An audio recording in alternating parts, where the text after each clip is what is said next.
Hi, I'm Heather DeHoyas, and I'm here in Expert Village to show you how to make a homecoming mum.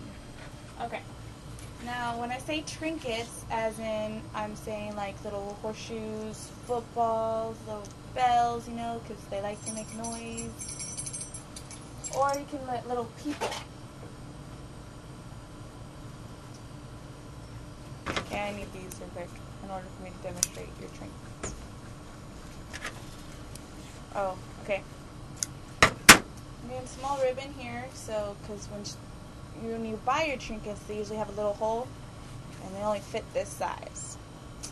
Or you can glue gun them or hot glue them on to the bigger ribbons, but usually they fall off, so you're better to just tie them on.